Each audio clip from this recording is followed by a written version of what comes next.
বাঙালির গর্বের পরিচয় তার পড়াশোনা, সংস্কৃতি সহ আরও অনেক কিছুতেই।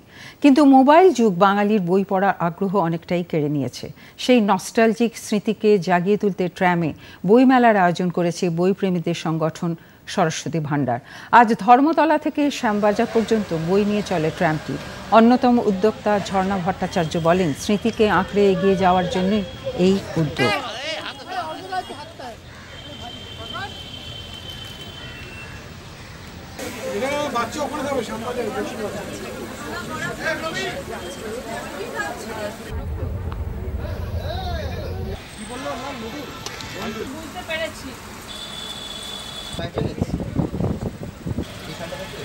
আমার একটা স্মৃতি ভীষণ সবসময় মনের মণিকোঠায় ভাসে, সেটা হচ্ছে যে লাইব্রেরিতে বসে নিমাই ভট্টাচার্যের প্রিয়বরশু পড়ছি আর গঙ্গায় সূর্য ডুবছে।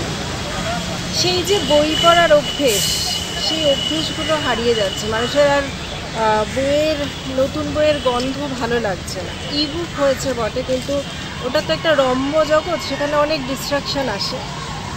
আর এই ট্রাম, বাবার সাথে প্রথম ট্রাম চড়া এবং বাবার সাথে এই ট্রামে করে পুরো কলকাতাকে চেনা, সেই ট্রামও হারিয়ে যাচ্ছে। এই দুটো হারিয়ে যাওয়া, এবং যে দুটো হারিয়ে যাওয়া আমাদের ঐতিহ্য, আমাদের রক্তের মধ্যে আছে, সেই দুটো হারিয়ে যাওয়াকে আমরা আবার আমাদের মণিকোঠায় একটা স্থান দিতে চাইছি। এবং বিদ্যার দেবী সরস্বতীর আরাধনা তো শুধুমাত্র আচার অনুষ্ঠানের মাধ্যমে হয় না। বিদ্যা যত বিলানো যায় তত মানুষ ঋদ্ধ হয়, আর যত মানুষ সমৃদ্ধ হয় তত সমাজটা সুন্দর হয়। I am very privileged to be associated with them and come to support them.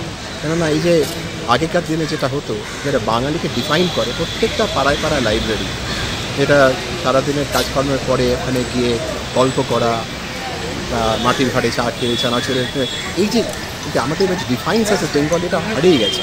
এটা উনি চেষ্টা করছেন ফিরিয়ে আনতে একটু একটু করে। আমরা কীভাবে সাপোর্ট